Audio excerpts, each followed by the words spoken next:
Making sure I'm all together, you know.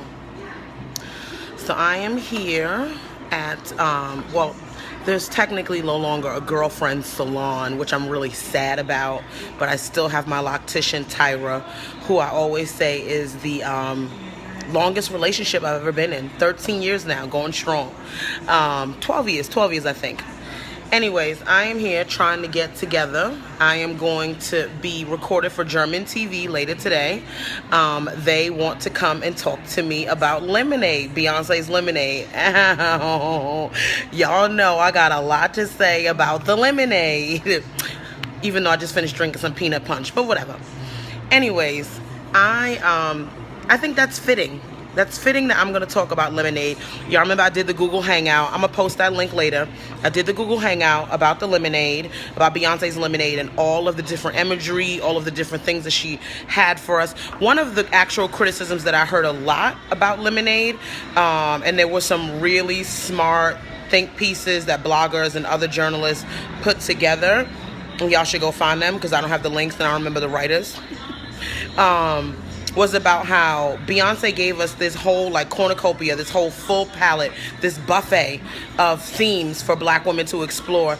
Yet most of the visual imagery in terms of body types of women, there were like no plus size women. There were no size 16s, there were no size 24s, no size 30s. Shit, I even took a size like 10. No double digit folks in there. And I think that was very astute. And thinking about Lemonade and what I'm going to talk about today, it got me to thinking about just how I'm perceived and how I show up in space and how I have really struggled with my looks. Me and my nose have a love-hate relationship. It probably loves my face and I hate it on my face. I'm not even going to lie. I have yet to learn to love my nose. I look at pictures and I cringe. Face beat, looking great. Face is not beat now. Have not evened out my skin. None of that kind of stuff. But you know, look, y'all gonna see me in about an hour or so, and then y'all gonna come see me. A girl's gonna look good. Now, let me get this straight.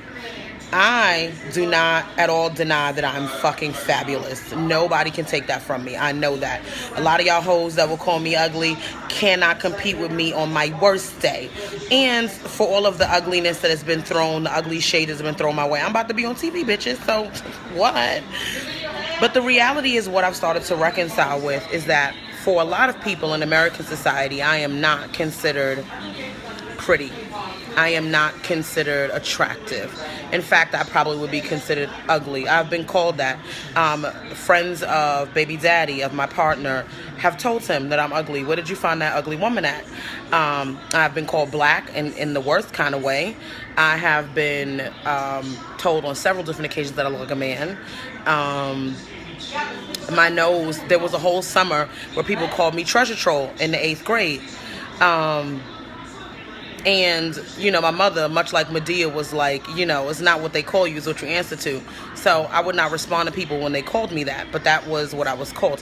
For a long time, that bothered me, to not be considered universally beautiful, right? Or to be considered by a lot of people to not be considered pretty or beautiful. I mean, I'm talking snot coming out the nose, crying tears at night, probably up until about 6-7 months ago.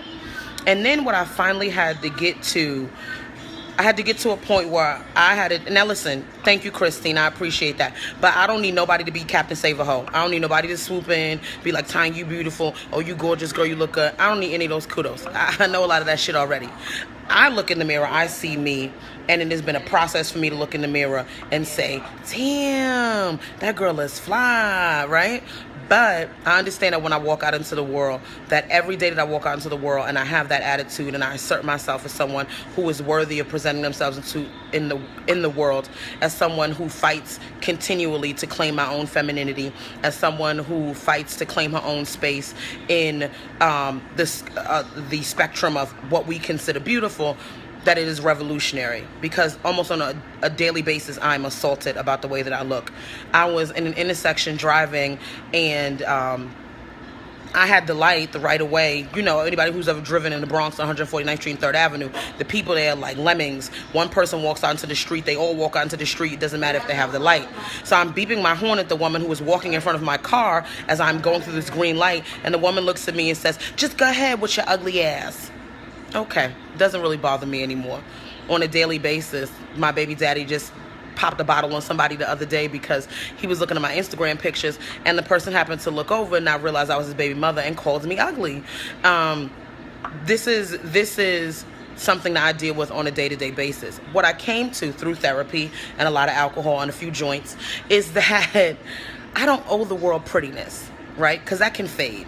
That can be fabricated. You can make yourself look presentable. And, you know, as my mother says, there's a pot for every top.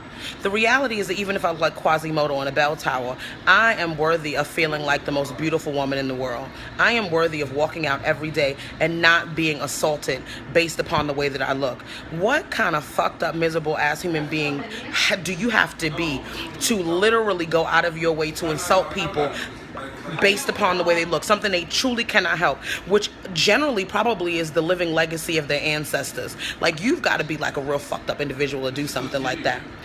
But in a world that is considerably more and more and more caught up in superficial things, we've always had beauty standards from the time of cavemen, right? That's never going to change. Those beauty standards will continue to evolve. I'm hoping that they become more inclusive in the future. But given that they don't, the thing that I try to teach my beautiful daughters and sons is that you don't owe the world that. There are other ways to show up in the world and be beautiful, right? Now, I get my nails done. I make sure these eyelashes be popping. I make sure I take a lot of pride in my hair. A lot of that probably is a manifestation of me internalizing, trying to compensate for the fact that I don't always necessarily feel great about myself with all those other bells and whistles. And also, part of it also is just also internalizing beauty standards and trends and fashion trends. But I don't owe any of you prettiness. I don't owe any of you sexiness. I don't owe any of you beauty. If my nose is offensive to you, then fuck you. Look someplace else. The reality is that I'm out here trying to feed people. I'm trying to feed myself and my family. I'm trying to make this place a better world so that black women who look like me can show up and not feel so self-conscious. I do not hold my man's hand in public. I rarely like to kiss him in public because a lot of times I feel bad for him.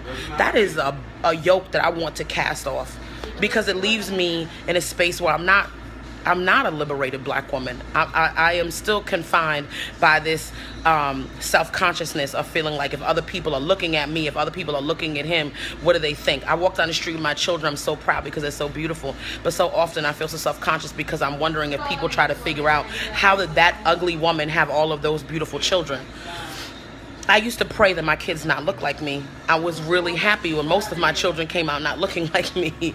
And so I say all that to say that is a process. And that for me, I'm okay with people looking at me and saying, well, she's ugly, or she's not pretty, or she's not attractive. Because I've gotten to a place that if nobody else wants me, I want me.